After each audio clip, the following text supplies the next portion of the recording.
My name is Andrew Hansen. I am Program Director at Anselm House, and I'll be the host for tonight's conversation. If this is your first time joining us for an Anselm House event, we are very glad that you're with us tonight. Anselm House is a Christian study center at the University of Minnesota, and our mission is to connect faith and knowledge with all of life. If you're wanting to find out more about our work and our mission, I would invite you to check out our website. A link to that should be posted shortly in the chat. And I especially encourage you to check out our vision video that's featured on the main page of the website when you have a chance. It explains who we are and why we exist. This evening, we're going to be having a conversation about the role that literature, and especially imaginative literature like novels, can play in forming our character. Over the centuries, a great many claims have been made about the role that books generally and imaginative literature in particular have played in shaping our character, or can play in shaping our character. Tonight, we want to evaluate and think critically about those claims and ask, how exactly does this process of character formation, virtue formation, or deformation through literature actually happen? And how might those of us that are Christians in particular think about the role that literature can play in helping us become more like Jesus Christ? These are just a few of the questions that are motivating tonight's conversation. I'm very much looking forward to digging into these questions and these topics with our guests tonight. As I mentioned, this is Anselm House's 25th annual Holmer Lecture. This is our annual lecture in the humanities, and it's named after the late Paul L. Holmer. And Dr. Holmer was a Christian philosopher and theologian who taught here at the University of Minnesota and then later at Yale Divinity School. This 25th Holmer Lecture is unlike any that we've hosted before for the very obvious reason that you are joining us online for it tonight rather than in person. And while I really wish that we could host you here in person on campus and have you come over to the study center where I'm at afterwards and enjoy coffee and dessert as we would typically do with a Holmer Lecture, nevertheless, we're very glad to be online, and we're glad that being online allows more of you to join than otherwise would be the case. Also, being online this year makes it easier than ever for you to participate in the conversation by submitting your questions for our panelists as part of the conversation. So please do make use of the Q&A feature that's within Zoom to submit questions for our panelists at any point. We're going to collect those, and then in the second half of tonight's discussion, we're going to have plenty of time to ask those questions of our panelists. And again, because we're online this year, we're varying the format of the Holmer Lecture a bit. So typically our Holmer Lecture is given by a single distinguished Christian scholar. And this year, we're very pleased to host a panel of 3 outstanding Christian scholars, all of whom are experts on this topic of character and virtue formation. So our first guest tonight is Dr. Jennifer Frey. And Dr. Frey is Associate Professor of Philosophy at the University of South Carolina. She specializes in philosophy of action and ethics, including virtue ethics, and recently co-edited the book Self-Transcendence and Virtue: Perspectives from Philosophy, Psychology, and Theology.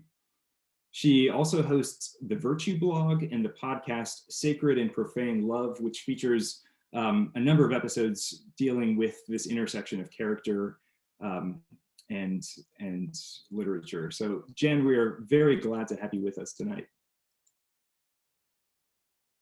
Our second panelist tonight is Dr. Jennifer Herdt. Dr. Herdt is the Gilbert L. Stark Professor of Christian Ethics and Senior Associate Dean of Academic Affairs at Yale Divinity School. Within Christian ethics, Dr. Herdt specializes in the virtue ethics tradition, and her most recent book is Forming Humanity: Redeeming the German Bildung tradition.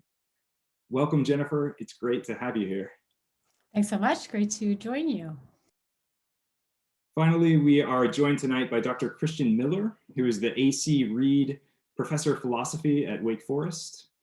And much of Dr. Miller's work explores the intersection between contemporary psychology and philosophy of virtue.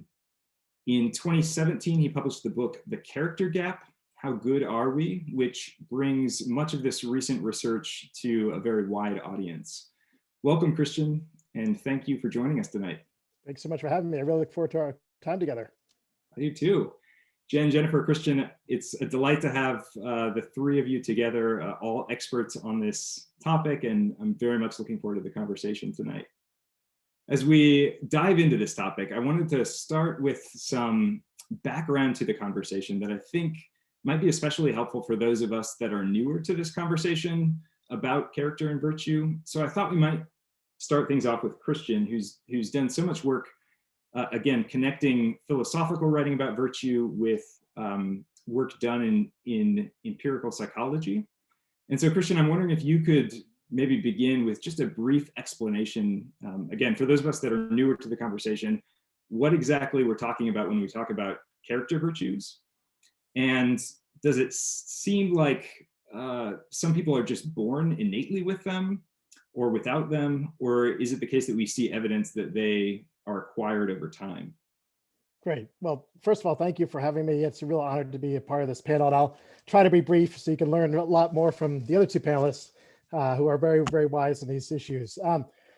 I'll start by just maybe giving a couple examples and try to characterize virtue in general, and then turn to your last question.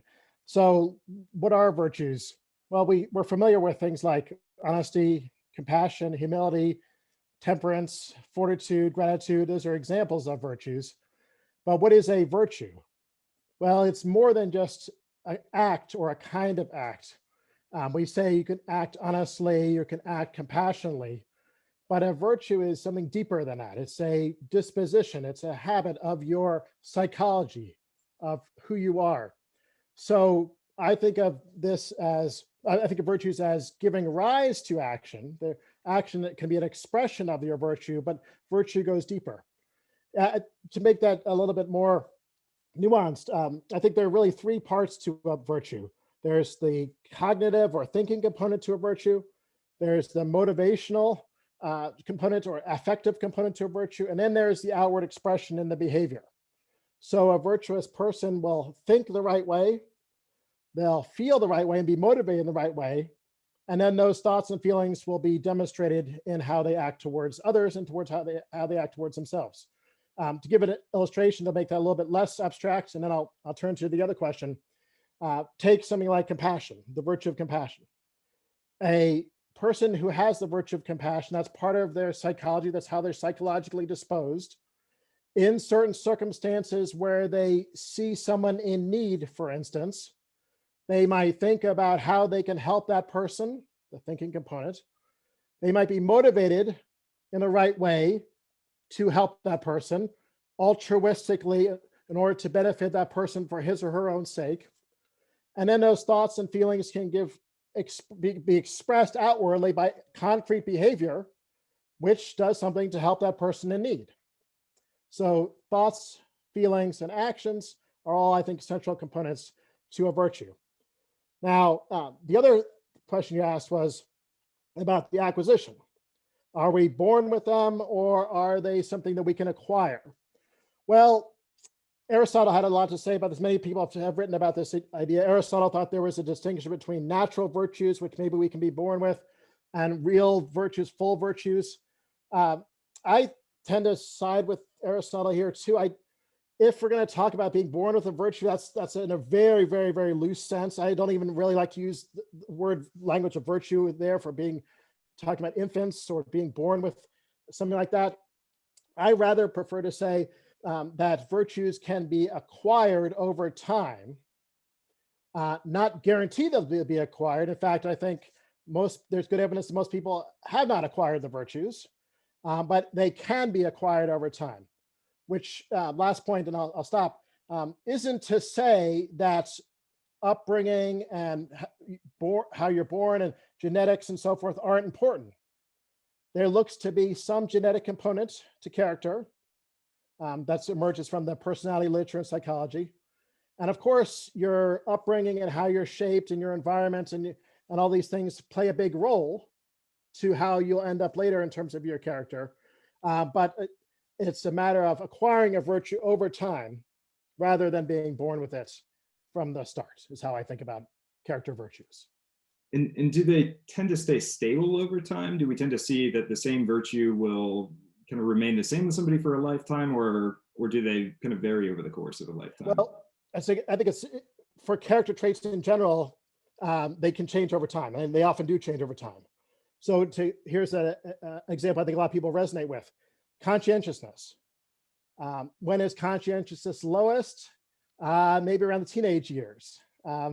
College students and so forth. No, not to be hard on the college students who are listening. That tends to be when it's lowest. Gradually over time, there's good evidence that it increases. So it often peaks around the 50s or 60s. So that I think is also true for many other character traits as well. Now, it's not just limited to virtues though.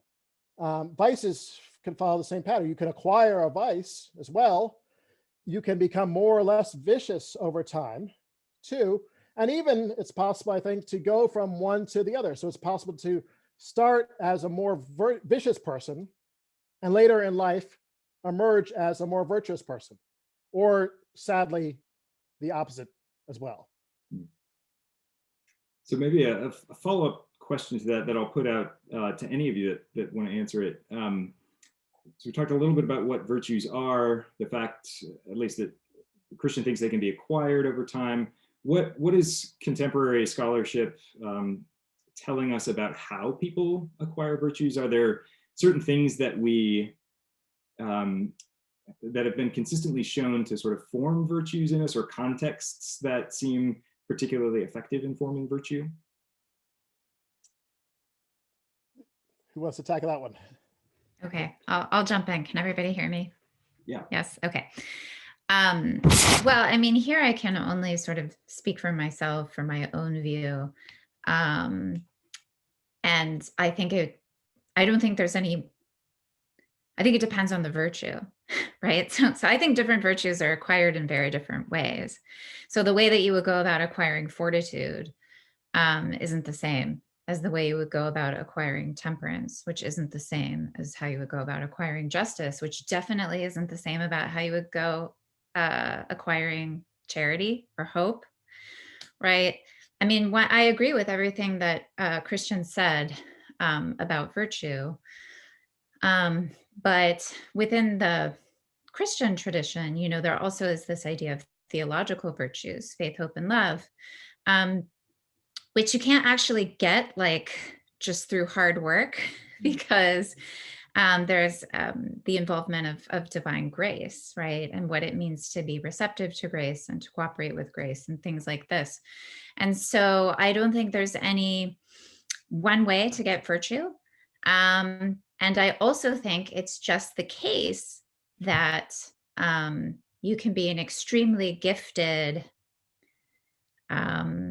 what do I want to say, exemplar of the virtues or teacher of the virtues. And it is in no way a guarantee that whoever your pupil is, you know, is going to become virtuous, because, you know, there is an element, an ineliminable element of freedom involved. You know, virtue is a very personal, deep thing. And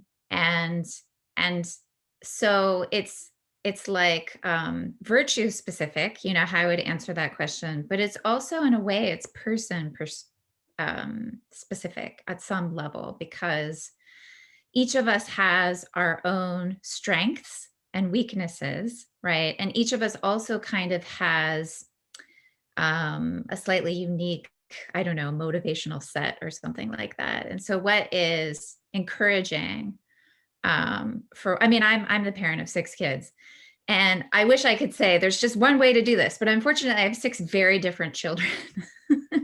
So there's just not like one way I can parent them all, because it just simply wouldn't work, because they're so different. And so I think it's really this personal thing. I think we can say, and we should say, very general things about what temperance is, like what exactly is happening to a person when they acquire temperance. You know, are they just learning to think correctly?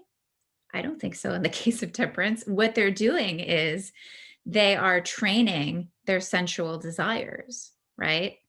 Because of course you might know that this is an inappropriate amount of food, but if it's what you really want and like, it's not that effective to know it, right? You really do have to train your desires. And that's a different kind of thing than training your fears, and people have wildly different fears, right? So yeah, I mean, I think there's a lot that you can say, but you also have to recognize the extent to which it's context sensitive and relative. So a lot of the particular requiring virtues there, and I think, you know, as we get into the conversation around literature, we can talk about some kind of more concrete instances of acquisition through engagement with literature. But I'm curious, Jennifer, Christian, if you would have anything to add. Particularly, I'm curious, would you generalize more about acquisition than maybe Jen has? I'll jump in a second, but Jennifer, do you want to go first? So I think I agree with just about everything Jen said there. I think we do need to go virtue by virtue. Virtues have different profiles, thought profiles, motivational profiles. What's required motivationally to be an honest person is different than what's required motivationally to be a compassionate person. I've found in my own work that there are some maybe general strategies or tips or recommendations that will have to be adapted to particular virtues, but I think they have some value to them. So maybe I'll just briefly mention 3 of them. One, and these are all informed by my reading of the psychology literature, so they're not just kind of coming from nowhere. So one of them has to do with increased self-awareness. So being able to gain a deeper insight into some of the impediments that there are in our own psychologies to becoming a virtuous person. The psychology literature can actually be very helpful here to learn about, for example, how powerful fear of embarrassment is, or desire to obey an authority figure is. More powerful than we might have thought originally, but by consulting studies like these, the Milgram shock experiments from the 1960s, that can help teach us something about our psychology we might not have recognized in the first place, so greater self-awareness. The second one that I find helpful is the importance of moral reminders in our lives, so that we can often get distracted from what the right thing to do is and can give into temptation and kind of follow the lead of our self-interest. But more reminders, like everything from reading the Bible or a moral text in the morning, to doing diaries at night, to having an honor code in an educational environment, to getting text messages throughout the day. These are all different forms of moral reminders, can help get our perspective back to where it needs to be, attuned to the moral values we think are salient and important. And the last one I'll mention, I'll stop going on for so long. I think it's really going to segue well to what we talk about a little later with literature, and that is the importance of moral exemplars and role models. So Jen's already alluded to this already. So I do think it's valuable to have exemplars, maybe just of a particular virtue instead of virtue writ large, maybe an exemplar of honesty or an exemplar of compassion in our lives, to help us along the path to becoming more like that person in that respect. So looking to Abraham Lincoln with respect to honesty, or looking to Harriet Tubman with respect to courage, or Mother Teresa with respect to compassion. It can be extremely helpful on the knowledge side, helping us know better what it is to help someone else and how to help someone else, and what those people would do in situations which we might confront. It can also be very helpful on the motivational side. So they can be someone who we admire, and that leads us to want to emulate them, as the title of this session refers to, right? We can look to them as someone we admire, but not just at a distance, but as people who inspire us, in virtue of admiring them, inspire us to want to change our lives to become more like their lives, in that one respect, at least, with respect to that virtue. So the 3 things I tend to recommend in general, platitudinal level maybe, are increased self-awareness, the role of moral reminders, and having especially attainable and relatable moral exemplars who can inspire us to become better people. So, yeah, I think that the question of exemplars is definitely going to feature as we move into discussing literature in particular. But it'll be interesting to maybe bring back those other 2 and ask, are those things that we should be sort of thinking about as we're engaging literature as well? Will that help us with the virtue formation piece within literature? Jennifer, is there anything that you'd like to add to that?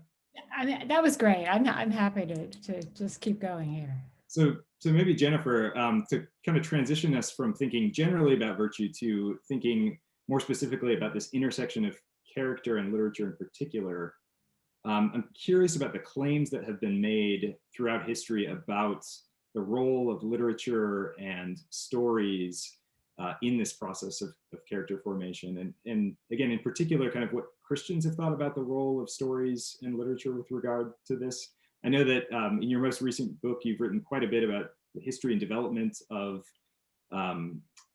the Bildung tradition and sort of the role that virtue ethics plays within this. I'm curious, as in that sort of historical work that you've done, have you noticed particular claims made about the place of literature within this tradition more generally, and then specifically among Christians? Yeah, thank you. I mean, it's a dangerous question because I could go on at great length, and I will try not to, and we can come back and pick up on various strands. But I do think we have to start with Plato, because Plato, as is well known, banishes the poets from his ideal republic. So why? And there seem to be two components to this. And one of them is that the poets are putting out fiction, and he wants to help people get at reality, get at ultimate reality. And so there's a sense that it's going to be a displacement of the real. And then the other dimension here is that he thinks that the poets appeal to the passions, and that's going to weaken reason's direction of the soul. So now what's interesting is if we then shift our gaze to someone like Augustine, he's inheriting some of those ideas from the broad philosophical tradition that he's inheriting from the Greeks. But he has this different notion that there in the theatrical spectacles of Rome, there are bad examples being put out. So this picks up right away on Christian's mention of exemplarity as central. And Augustine absolutely thinks exemplarity is central, and that we are not going to eliminate the workings of emotion in our moral lives, and quite the contrary. What we need is to shape our desire so that what we desire is what is truly good. And so the danger of Roman spectacle is that it offers vicious models that are culturally sanctioned, that are put out there as though they're truly good, and in fact they're vicious. And so he is very self-consciously trying to put out instead a competing spectacle, which is Christian spectacle. And he thinks of the liturgy really as a kind of fiction, in the sense that it's presenting a theatrical reality, but it is really reality, right? It's helping us actually get in touch with the real, as opposed to distracting us from the real. Also, the elevation of the lives of the saints. This is so central to Augustine's understanding of what the Christian life is all about, training one's eyes on truly good models, so that you cultivate your desire and you direct your desire in good ways. The tradition, as it goes on, there are really multiple voices that continue the suspicion of fiction as displacing reality that we see in Plato. We see in the Puritans this worry that God has given you a role, you should play the role that you've been given by God. And imagination that plays around with alternate realities is deeply dangerous, is deeply threatening.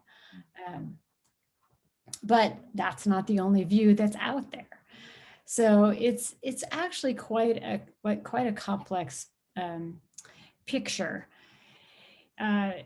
Just to mention, I think we now are so aware of the ways in which Christian formation is formation always by narrative, by story. How is it that, that you could have a command to love God and love your neighbor, but the command will shape you much less than the parable of the Good Samaritan. Okay? And so how does parable as a form of story form us in this much more powerful way? I do think that it is hooking up with Augustine's grasp of the way in which our desires have to be formed, our imagination has to be formed. Story does that in powerful ways. I'm wondering, Jen, if you might want to pick up on this.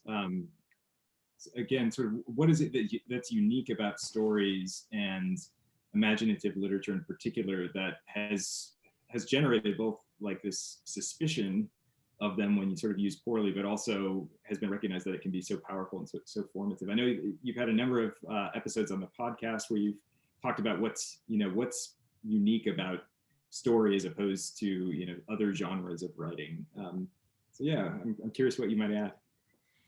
Yeah, well, it's a great question. I mean, I want to separate stories from books, right? So, and I mean, I'm a bookworm. I love books. I've always loved books. But historically speaking, like most people were illiterate until recently. So, but yet they still had a literary education, I think, and in some sense, that is to say, they were surrounded by stories.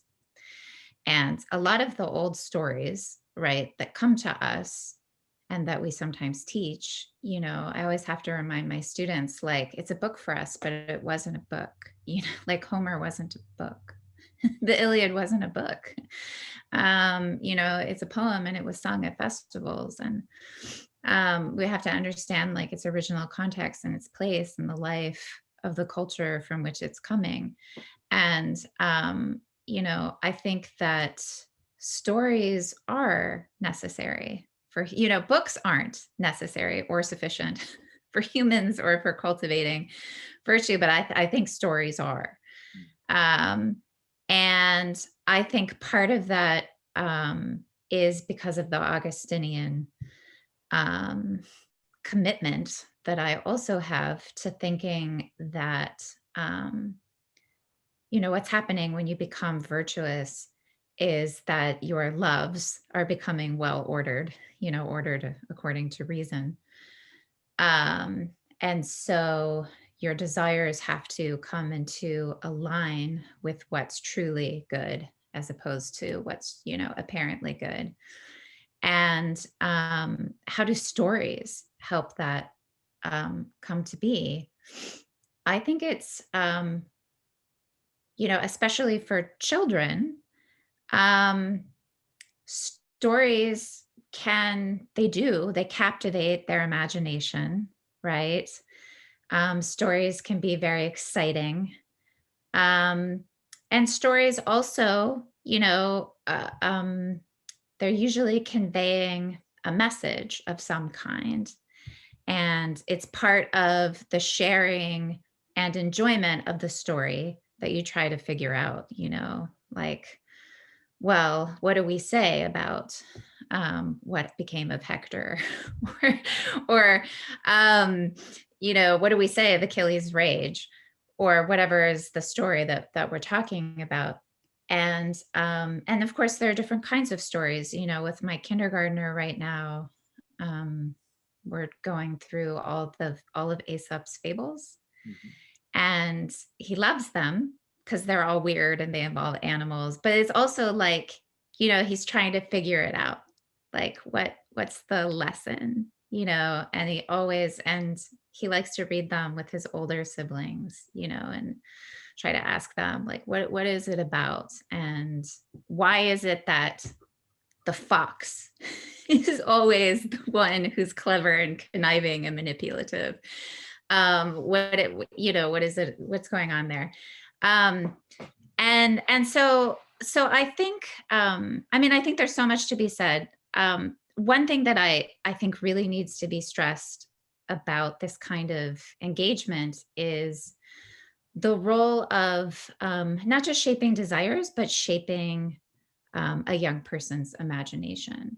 So imagination is very important, both for practical deliberation. Practical deliberation involves a lot of imagining of various scenarios, and but also if we think about just our general conception of how we think we're supposed to live and how we envision ourselves, how we envision like our best self as opposed to how we are, is an imaginative enterprise. And so I think the sharing and giving and evaluating of these stories is also giving children this wealth of imaginative,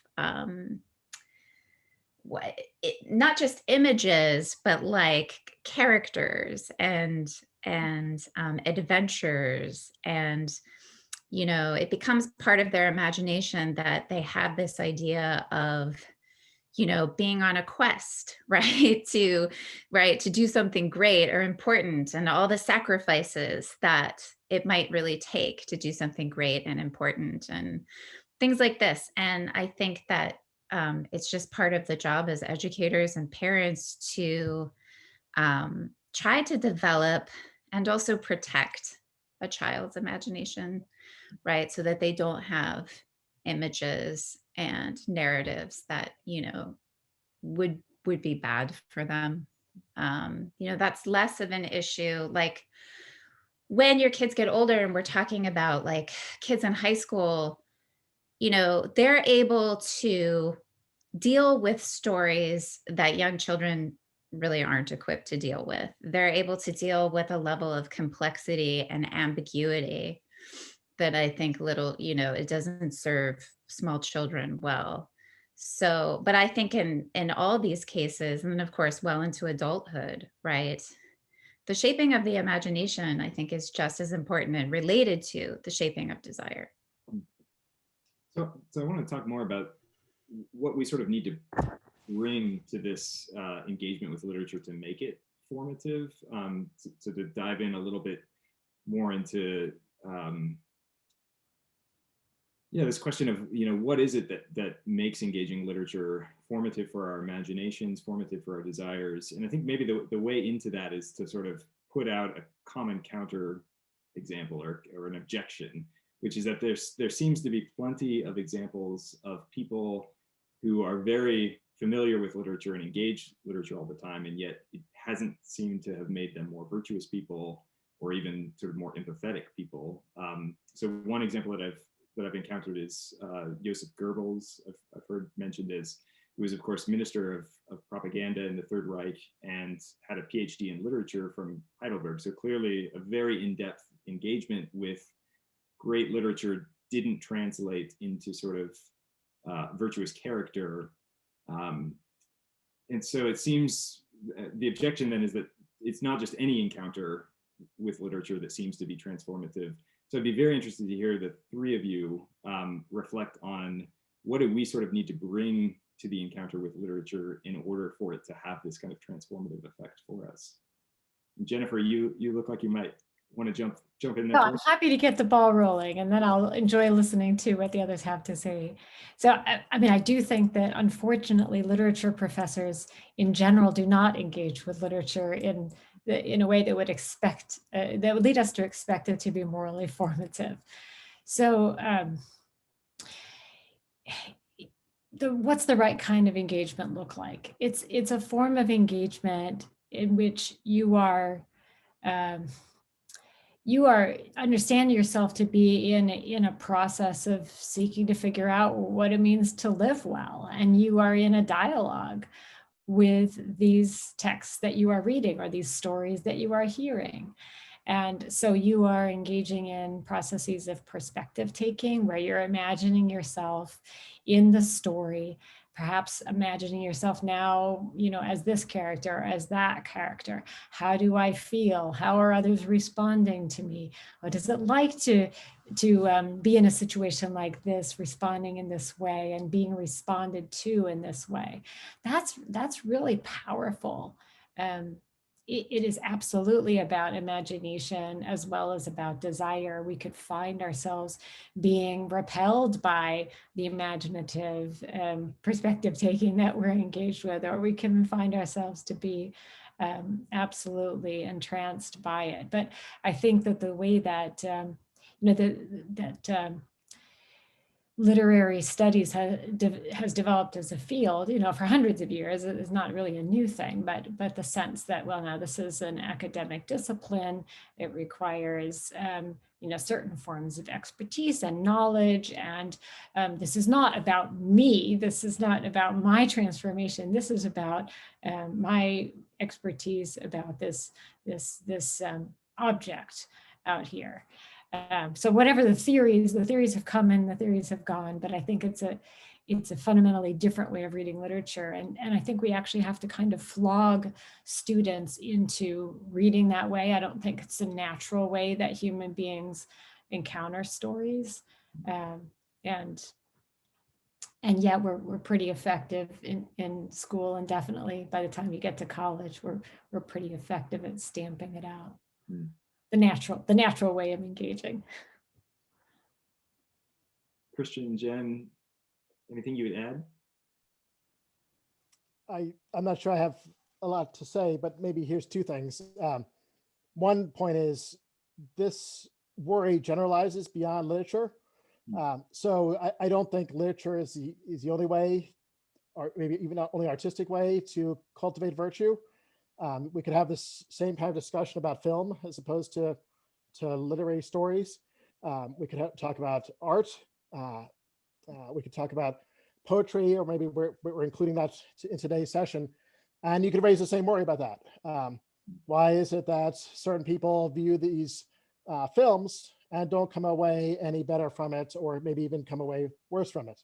So I don't see it as an objection specifically to literature. I think it generalizes across the board. The second point is that some of the phenomena might be explained by what the person's character is like, that the person's bringing to the piece of literature. So if the person doesn't have empathetic capacities in the first place, if that's the raw materials we're starting with, I'm not so sure how much literature can do to work with that. Maybe move the needle to some small extent, but a lot depends on what the person brings in the first place. So I don't see literature as, guaranteeing, no, I don't think anyone else does, guaranteeing that one becomes virtuous. I also don't say as guarantee that you become even a little bit more virtuous, even like fully virtuous. I don't see it as guaranteeing they'll become fully virtuous. I don't see it as even guaranteeing they'll become a little bit more virtuous. A lot depends on the person and what they're bringing to the discussion and the material. Yeah, I totally agree with everything said so far. And I just want to add that there's nothing like magical about books, as objects. Like, they don't have magical properties. And when we talk about literary art, it's just like any other kind of art, in that what you get out of it depends also on what you bring to it, right? And I think it can be more difficult for people to really appreciate literary art because it does take, certain skills. And that's why I think the way that we teach literature really matters to this. And I think the way that we teach literature in college, it's not at all like whenever I explain to my friends in the English department about my podcast, you can tell they think it's very quaint. They're happy to come on and they're lovely people and we have great conversations and it's super fun, but they are not on board, theoretically with my approach. But I would also say, my experience as a parent and how literature is now taught in schools, I don't think we're doing such a great job anymore. It's really taught as a skill. There's a real focus on breaking it down into skills. And there also tends to be a very sociological approach to literature, where it's sort of like all the questions are geared around what can we learn about the people and the time and the society? And those are interesting questions, and I don't want to denigrate them, but I don't think they're the essential questions, you know, to really be engaging, especially with young children who frankly don't really care that much. And so I think when we, you know, there's no method of teaching virtue that is a guarantee, because again, it involves freedom of the will and all these other things. But I do think that we could pay a lot more attention to how we approach literature, how we think about literature, and how we teach literature at different stages in education. And I think, unfortunately, especially in the school context now, like everything else, it tends to be taught in service of standardized tests, which I think is not awesome. Anyway. So one of the things that Christian mentioned earlier was role models, and we talked about revisiting this question of role models with regard to literature. And Jennifer, if I'm remembering correctly, you've written a little bit on admiration and the role of admiration with regard to virtue. I'm curious if we could think about sort of role models within literature and how this process of modeling works when we engage with literature. So, walk me through like what's going on when we encounter a role model within literature or within a story. How does that translate into changes in my own life, transformation? What sorts of things need to take place? So, I mean, I know eventually we'll probably talk about novels in particular. I think generally novels are not the place where we are most likely to find an exemplar that we admire. That's not really the way a novel works as a kind of literature. But we do encounter exemplar, you know, the Good Samaritan is a great example where even though it's a very short, brief story, I think it has the capacity to elicit the response, I want to be like that. I don't want to be like the priest or the Levite. I want to be like the Good Samaritan. So what's happening there is, you know, that you're identifying something in this figure that that you are identifying as good, as rightfully eliciting your admiration, and you are desiring to draw near to that in some way, right? To have that somehow be reflected in who you are. And that's going to require, again, this kind of projective imagination. Well, my situation, I'm not, you know, I didn't see anybody lying by the side of the road. So how would that relevantly play out in the circumstances in which I find myself? And so the way that there's the imagination being activated as you read the story and you take on different perspectives and so on. But there's also the way in which you then are if you've actually, you know, now have this kind of role model that you've embraced, you're now asking, well, what's the next step in terms of how would this play out in my life? Where do I see anything that's analogous? And again, if we think about the moral life as following rules or principles, there's a huge gap between a very general rule and the circumstances of our lives. But if what we're trying to do is draw analogies between something that's going on in a story and a character in a story and something that's going on in our lives, we're tacking between particulars.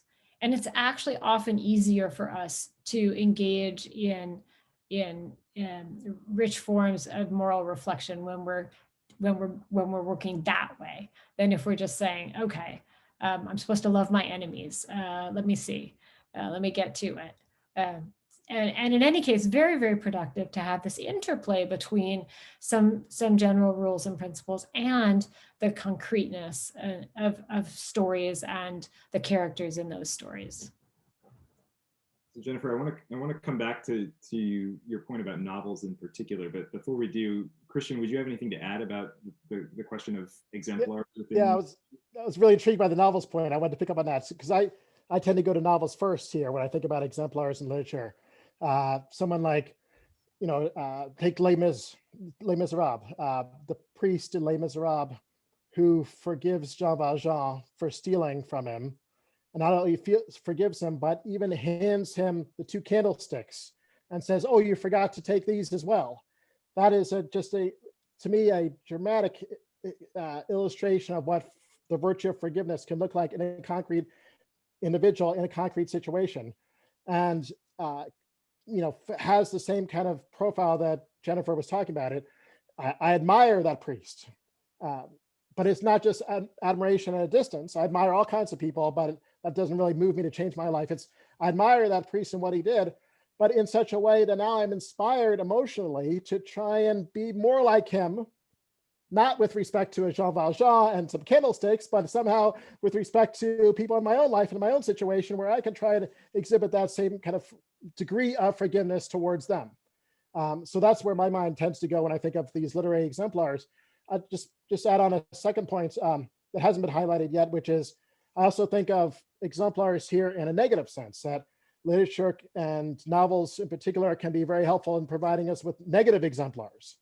This is the life, here's a depiction of this kind of life, and I'm so revolted or disgusted by it that I want to make sure my life doesn't go down that path and doesn't exhibit signs of that kind of character in my interaction with other people. So it can have a positive inspirational role, but also can have a negative repulsive role too. Exemplars can go in either direction.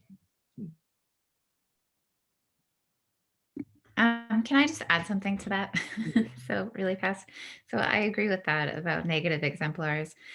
I also just want to say, I mean, so I mostly work within the context of the novel, just in terms of the work that I'm doing now, thinking about literary art and virtue. And I think the novel is really fantastic. It's a literary form that just allows characters to develop in a way that's really rich and rewarding. And I think one of the things that novels are so important for, especially for moral philosophers, like I think moral philosophers need to be reading literature, is that they highlight the ambiguities and difficulties of the moral life, the heterogeneity of human life and experience and its complications. And, if I think, for example, of was one of my favorite novels, Madame Bovary, right? Emma Bovary is an amazing character because if you really think about it, you're a lot like her. You don't want to say that you're like her, but you are, right? Because what is Emma's problem, right? She is self-deceived, right? She is so self-deceived that she's unable to enter her life in an authentic way. And you see it happen slowly over time, right? This isn't like she wasn't born that way. You see how this can happen to a person. And, on the one hand, you have so much empathy for Emma. And on the other hand, it's sort of terrifying, that it can end up this way for people. And what I also like about that novel is how much of Emma's sort of delusions about herself and about love are the result of a very bad literary education, right? I mean, she's basically been fed fantasies her whole life. And this literally makes her unable to love people and to embrace reality. And I think it's not that we find any moral exemplars in Madame Bovary. I mean, it's basically they're all bad people. But you can really gain a lot of self-knowledge. I mean, when I first read that novel, I was genuinely like, I think, a different person at the end of it. And so I think, I totally agree that exemplars are important. But I think that the value of, literary art is so much deeper than that. Could I jump in there, or do you want to talk about the novel later, Andrew? No, please do. Go ahead. Yeah. So, I mean, I think that's so important. And so the point I was trying to make was a limited one, and I think Christian has corrected even that. But I don't go to the modern novel for exemplars primarily, but the novel's incredibly important for moral education, moral reflection, in these other ways that you've started to gesture toward, Jennifer. So, I mean, what is it about the novel? Well, I mean, first off, the novel focuses on the lives of ordinary people. That was kind of new when the novel began, just ordinary people. And then it's got this incredible intimacy about it. It's not like a stage play where, yes, you can have a soliloquy and the actor can tell you a little bit about what they're thinking. In a novel that could go on for hundreds of pages, where you're encountering the inner reflection of a character, and yet that's just feels not natural to us, right? We get drawn into this interior life.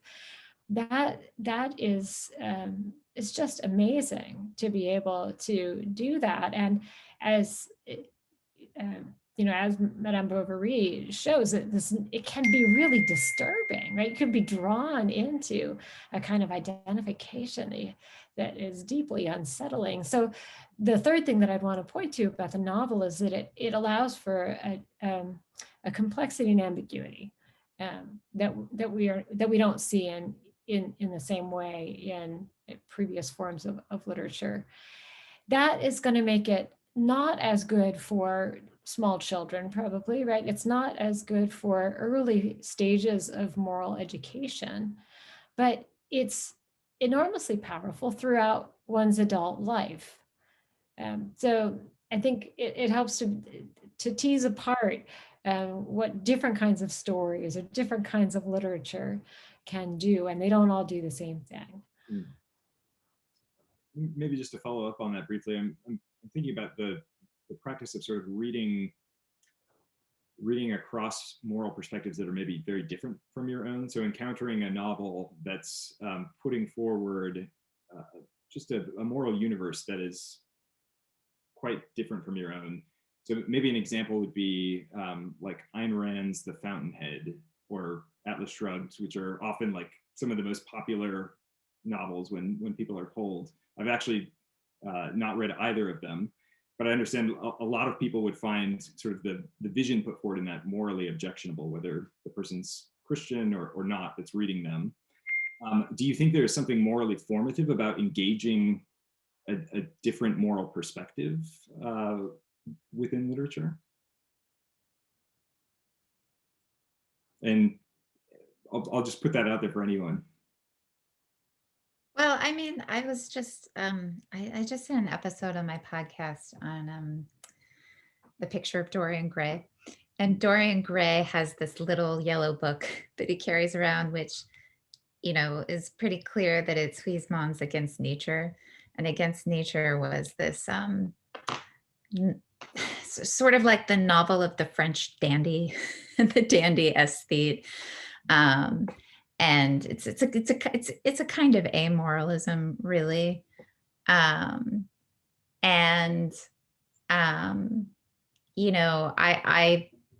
think it's interesting, sure, to look at that kind of literature and think about what it's saying. But I mean, one of the things that Oscar Wilde is trying to do in The Picture of Dorian Gray is to show what it would actually look like if you tried to live you know, as a dandy aesthete, in the way that Lord Henry Wotton tries to instill in Dorian Gray. You basically have to kill your conscience.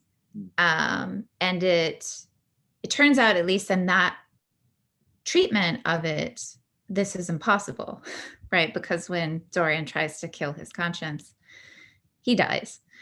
And so I think, I mean, I'm not sure that I would go so far as to say, oh yeah, you know, we should all be reading like Marquis de Sade or Huysmans Against Nature, and, you know, to really, I mean, I think, you know, it's an old, and it brings up actually an old trope, right, about the dangers of reading, which is very old. And, you know, you can find it even in Dante. And I think, you know, art, like any good thing, can lead you astray. But I'm committed to thinking that the difference between great literary art and everything else is that great literary art, everything else that's literary, is that great literary art is truth revealing in some sense. And so I think that insofar as you're reading something that isn't truth revealing in any sense, I would question whether or not we would want to call it great literary art. Jennifer, Christian, anything you would follow up on that about reading, across very different perspectives? Well, I mean, just the sort of common sense observation that I do think that you know, novels, films, and so on, they do offer us the opportunity to step out of our own lives, and that can be transformative. And we can find some of our judgments change dramatically because we've had that kind of imaginative identification with a character that we, you know, really had very little knowledge or empathy with prior to that time. And I do think that that's one of the significant contributions to our moral lives that comes through literature. It, you know, but I think just to underscore what Jennifer's just said, if it's trash, then it's not going to change us for the good. Hopefully it won't change us for the bad, but it could, I suppose. You know, the constant refrain of every new genre is that it's going to be morally corruptive. Very strong with the rise of the modern novel, very strong with film, the emergence of television. You know, whatever the latest genre is, we're just persuaded that it's going to be corruptive. But if it's truth revealing, then it needn't be. So I want to make sure we turn to questions here, and taking a look at the ones that have come in. One of these picks up a little bit on that thread, and the question is, do you think the character shaping effect of literature is just as strong in contemporary literature as in past literature, given its skepticism about things like the true, the beautiful, and the good? And I mean, Jennifer, Jen, you've already both made very good cases why the novel in particular offers us a lot of advantages, which is, you know, I take it to be a modern form. I'm curious, you know, how you would respond to this question in particular. I'll take a crack at it. So I think contemporary literature is great. You know, I just recorded an episode on David Foster Wallace. So if you think about Infinite Jest, and it's a example of the postmodern novel, you know, I think. But it's also, you know, what do you take away from Infinite Jest, or at least what's one of the main takeaways from Infinite Jest? And it's the kind of soul-crushing dangers of irony, right? That when irony comes to be the dominant mode, right? We risk a lot. And, there's no, I mean, this is coming from a place of, obviously experience, for David Foster Wallace. He wrote incredible essays on irony and television, for example. And so something that this was a danger that he perceived in his life and in the life of, fellow Gen Xers. And so I think that while we certainly don't think of Infinite Jest as a morality tale, or even it's not even a traditional novel. And even though David Foster Wallace himself is still postmodern in many ways, he sees something. He's trying to show us something in that novel about our culture, about ourselves, that is, I think, both very profound and very important morally. I could just jump in briefly on that. I think literature can point us to truths that the author is not actually aware of. And it can do that because often a writer is very tuned into the particulars and is able to convey something by that fidelity by that attention, right? This notion of attending is attending to the relationships and how they're unfolding and so on. And that can catalyze for the reader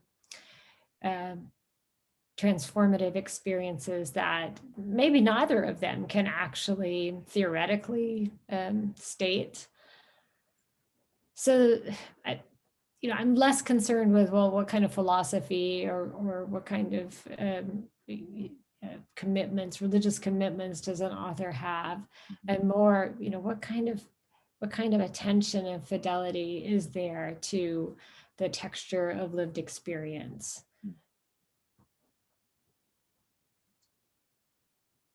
Let's see.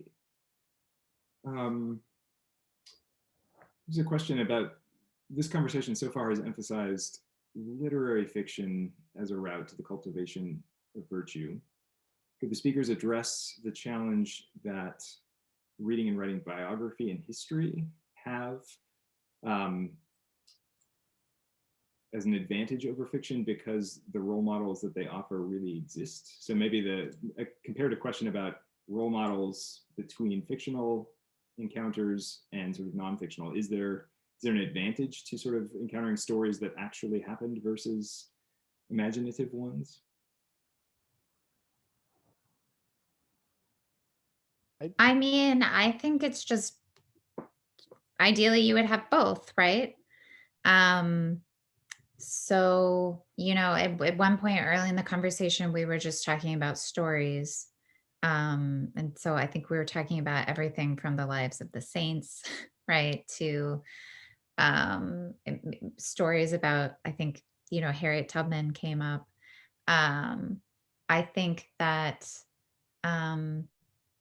I just think those are different stories doing different things, and I think they're both important. I'm not sure that one is better than the other. Let me jump in from a little bit of an empirical perspective. So in the exemplar research, there's some preliminary work suggesting that when it comes to virtue cultivation, a difference that has been noted is whether the exemplar is relatable or not, and is perceived to be attainable or not. So the more relatable, the more impactful; the more attainable, the more impactful. And so flip it around, this person's just doesn't resonate with my culture, my sensibilities, and how I see the world. That's going to be hard for them to have a big impact on me. And if they're so holy or so above me, it can actually be discouraging. And have the opposite effect of putting me off from going down this path as opposed to drawing me in. Now, does that track the real world versus fictional world distinction? Not necessarily, I don't think. You could have relatable and attainable exemplars in the fictional world as you can in the real world. So I think just to echo Jen, both can be effective here. It's going to depend upon the particularities of the exemplar. So I could read a biography of Lincoln and it just have no impact on me at all because he was so much more honest than I'll ever be. It actually turns me off. Or someone else could really be drawn by that biography and be turned off by a fictional representation. So that's just a little bit from the empirical research. I mean, I do have one thought about biographies, that just because they do tend to, really follow the shape of a life, there's a particular kind of role that they can play in helping us to take a step back from the daily details of our lives, to also be asking that question, okay, well, but what shape is my life taking? That might be a kind of a general feature. And there are definitely people who are really drawn to reading biographies and not drawn to reading fiction. And I mean, I think that maybe Christian would have some things to say about, well, people are different, right? And so it makes sense that people will be drawn to different ways of engaging imaginatively with other possibilities for their lives. So there's a couple of questions here about desire in relation to virtue. And I think the first one is just asking, can you expand on this idea of desires in relation to virtues? So thinking just generally about this relationship, but then another one says, aren't you presupposing that readers desire to be virtuous? And I'm thinking sort of, what about the situation where somebody maybe doesn't desire what we would take to be the good and comes to a text? Is there a role of literature in kind of reshaping desire itself, or can literature really only operate with sort of what it's given, from the reader in terms of desire? Maybe I can do the general desire point, and then Jen and Jennifer can talk about the literature side of it. That'd be great. So I think desires play a role in virtue in a number of different ways. I think it's complicated and multifaceted. We also want to bring in emotions too. If you think emotions are different than desires, and emotions have a role to play in virtues. But one big role that desires have to play is motivational. And it's not just any old kind of motivation that matters for virtue. It's virtuous motivation, which may sound like a platitude. That's not very insightful, but what does virtuous motivation look like? That's going to be a virtue by virtue matter. So stressing Jen's earlier observation that we have to go piecemeal here. Desires come in different forms. Some desires are self-interested, aimed at benefiting myself. Some desires are altruistic, aimed at benefiting someone else for his or her own sake, regardless of whether I benefit. Some desires are more impartial or dutiful, a desire to do the right thing, a desire to follow the moral law, if you want to talk about Kant for a second. So they come in different kinds and shapes and categories. But when we go virtue by virtue, we have to think about which ones are virtuous and which ones are not. So in the case of compassion, for example, I don't think any self-interested desire is going to count as a compassionate desire as far as the virtue of compassion is concerned.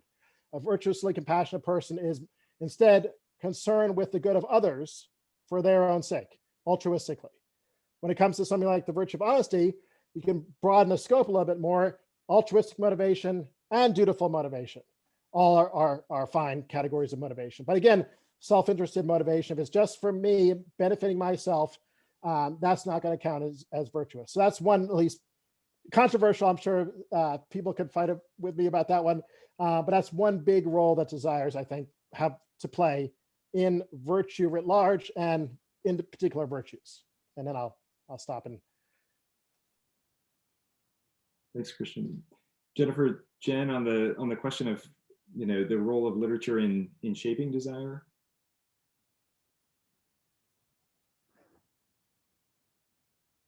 So I think at one point the questioner was asking, like, aren't you assuming that people want to be virtuous, and like, don't you have to assume that in order for this to work? I don't think so. I mean, I've already said that, books aren't magical. So there's like no guarantee that in reading a book, you're going to be a better person. Um, and I do think that there are practices, that we engage in that help us get more or less out of books. But, I definitely think that literature plays a role in shaping our desires, in the good case for the better, right?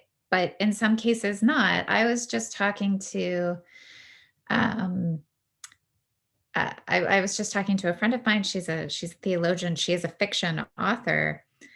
And we were talking about reading Oscar Wilde's A Picture of Dorian Gray's Teenagers. And she read it when she was 13 and I read it when I was 15.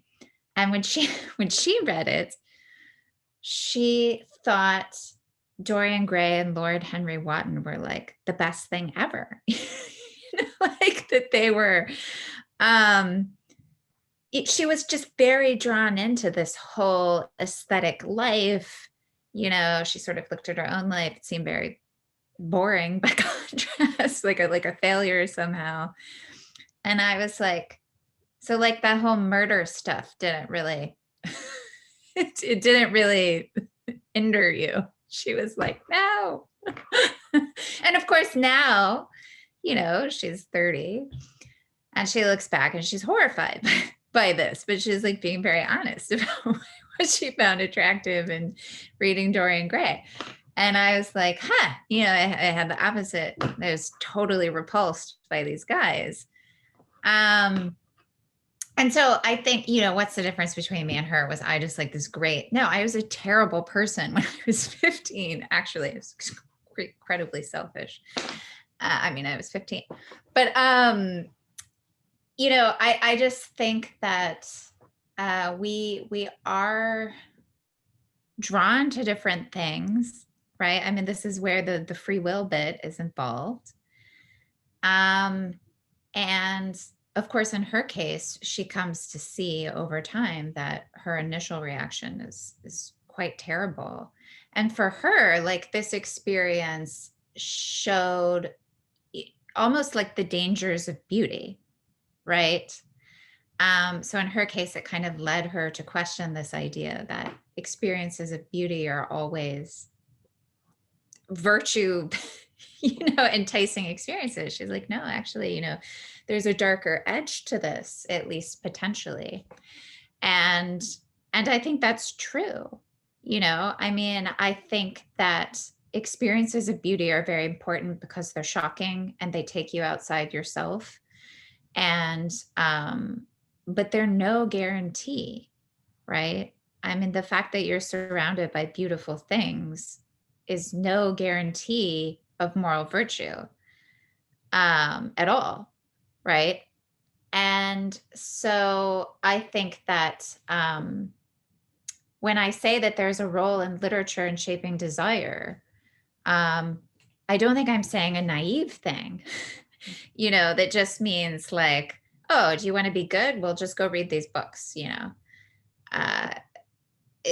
literary counters are neither necessary nor sufficient, right? Insofar as like reading books are neither necessary nor sufficient for virtue.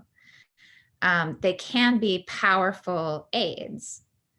Reading books can be powerful aids in the moral life, but they are no guarantee. However, I don't think that means that you have to want to be virtuous to read a book well, because when I was a kid, I don't know if I wanted to be virtuous. I loved reading books. But looking back, they were such a huge part of my moral formation, right? And so I think that when we get into when we fully flesh out what we mean, when we say there's a role that literature plays in shaping desires, it's going to have to be a nuanced account right? That allows for the fact that it's no guarantee, it's not necessary, blah, blah, blah. But I think I still stand by everything I said earlier, right? About how it can play this role. That was great. I'll just say one brief thing on a subject that we haven't really touched on, but it does relate to this, and that is, well, but what about escapist fiction consumption, which has been something that has been worried about through the ages. I mean, that's different than say the Augustinian worry that you're just going to be drawn in by something that's attractive, and you're going to fall in love with the wrong model, and which is also, you know, always possible. But I do think it's important to acknowledge that it is also possible to consume fiction in a way that does substitute for living one's life. That can be, it can be a problem. That it can, you know, you can just dive into these alternate worlds, one alternate world after another, and that can be like alcoholism. It can be something that just kind of it fills your life, so that you're not actually dealing with the real relationships and issues in your own life. So I just wanted to, you know, nod to that. It really the role, if we want literature to play a role in moral formation, it's playing a role in one's life, and it should lead you back out into those real relationships in which you're not just imagining and you're not just admiring, but you're actually you know, living your life. It's a nice segue into a couple of questions here that are focused on the question of community. So, you know, a lot of our conversation, because we're talking about literature, has been sort of very focused on, you know, the individual reader or the individual listener. But I wonder if we could talk a little bit about the role of the community in moral formation. So there's one question thinking about, let's see, communities of addiction recovery as composed of exemplars who have learned to live life free of their addiction, as well as those who are still suffering from it. How important is community life and fellowship to virtue acquisition? And then there's a second question about literature in particular, and the role of kind of engaging literature and art collectively in challenging or shaping kind of our public narratives. So says, could any of you talk about literature or other forms of art as a resource in challenging or changing public narratives, the stories we collectively live by? For instance, the Harlem Renaissance was on one level a collective of artists struggling with virtue and character, but writers like Ellison and Langston Hughes were challenging dominant narratives by retrieving and amplifying other understandings of America, submerged but present. So I guess two questions there. One about how important is community to character formation, maybe more generally, and then specifically, you know, what role does wrestling with literature and stories as a community have for us in sort of shaping the moral lives of us as a community? Christian, I wonder if you might jump in on the first, Sure. more general question. So I can talk a little bit about community. So I think we could also have a Christian angle on that too. From, you know, in the history of the Christian tradition, virtue formation, I don't think has ever been viewed as just a isolated individual process. There's always been a stress on two forms of community. One, the community that exists between the individual and other members of the church, other believers, and two, the community that exists between the individual and the divine. So even if you go back to people like the Desert Fathers, who you might think are just so isolated, so removed from everyone else, even there, they fostered and created a kind of community while sitting on top of giant pillars in the desert. So why is that important? Well, I think it can be important for a couple of reasons. One that maybe I'll just highlight is the role of accountability. So if I'm left to my own devices, I'm much more likely to cut corners,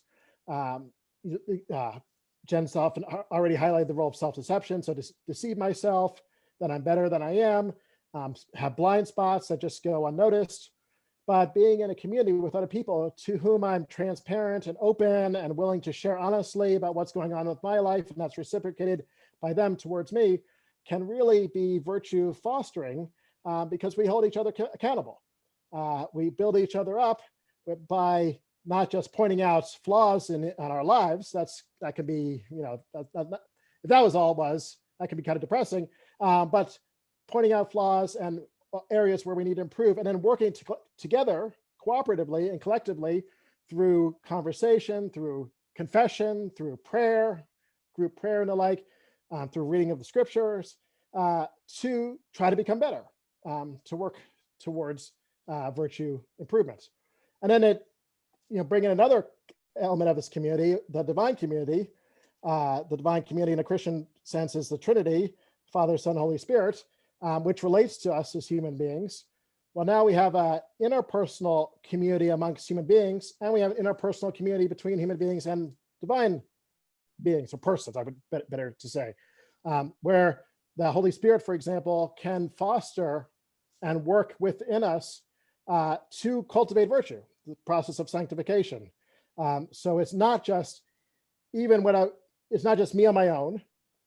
It's not just me with other human beings. It's me with other human beings and the divine, all working cooperatively to try and become more like the person I was designed to be in the first place.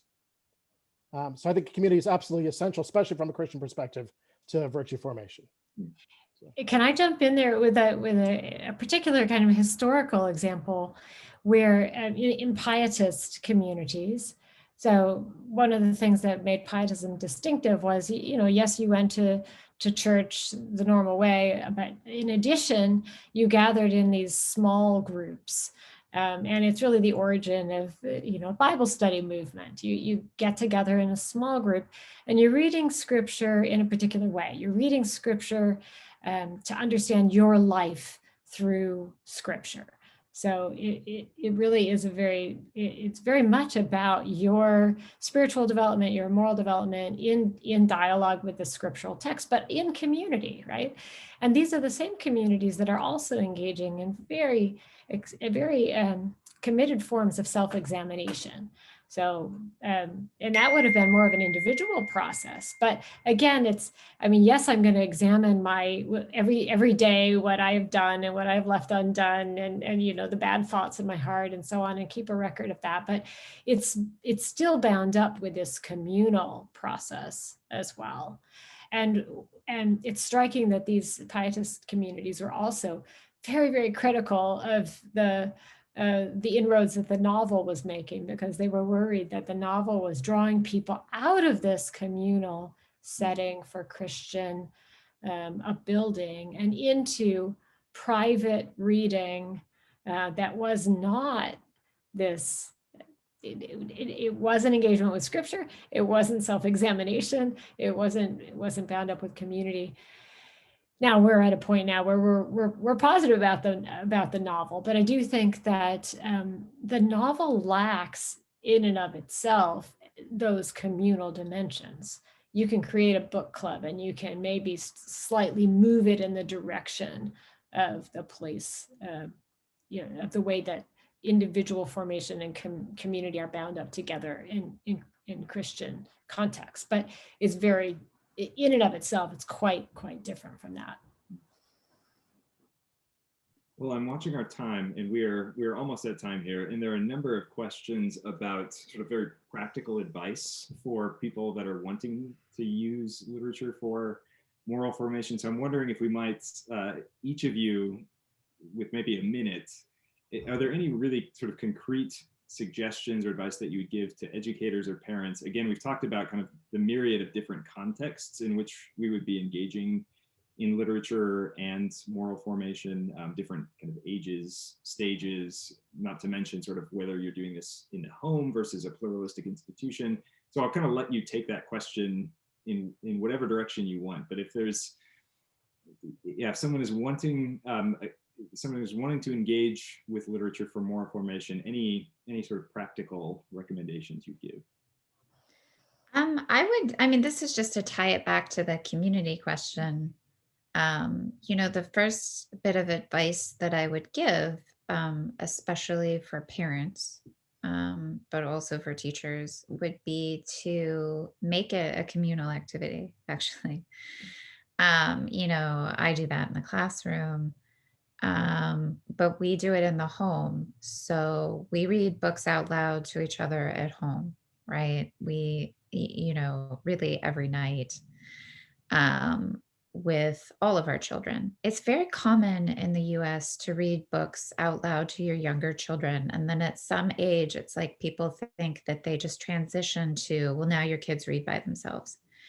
And of course, your kids should read by themselves. But I think the idea of everybody gathering in the living room and listening to a story is still important. And then within the Christian context, the sharing of the stories that make sense of our liturgical lives, sharing the stories with one another are also very important and also fun, right? So to give an example, at Christmas this year, since my brother and I were able to get together because we'd all had COVID. My family had COVID and his whole family had COVID. So the one benefit was we all got to spend Christmas together. And so it was 11 cousins aged 15 to 1. And, the kids were in charge of putting on the Christmas story, right, together.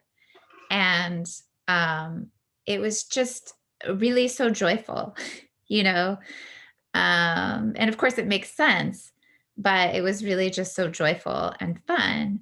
And then was also something that we could record and share with the grandparents who were totally isolated on Christmas, and feeling down. And so, I think creating a culture for your children where it's just normal to share stories and to read aloud and to have it be a communal thing that would be my first advice. Jennifer, Christian, any final thoughts on practical advice? Well, super quick, because I see the time, I would say to be reading with this kind of question in the back of your mind, what's a life worth living, and how might this text help me think about that better, feel about it better? And I can't agree more with what's already been said. Just probably spent 2 hours a day. No school, ice storm today, no school, kids were at home. Spent about 2 hours or so reading to them today.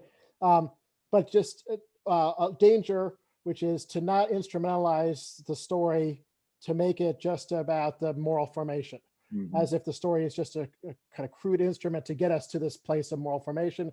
The story is it's intrinsically valuable in its own right. It's like a friend. You don't instrumentalize a friend in order to get pleasure from the friend. You treat the friend with respect and care about what's good for the friend. So too in the case of the story, there's lots more to the story than just what moral formation can be gotten out of it. And one big factor is just how enjoyable it is. So being guided by how much my kids are going to enjoy this story at this age in their life. And if they get some moral formation out of it too, so much the better. Icing on the cake. So. That's a great note to end on. Jennifer, Christian, thank you so much for sharing your time, your expertise with us tonight. It's been a delight to have this conversation with you. Thank you so much for having us. It's a pleasure. Yeah, thanks for having me. It's really fun.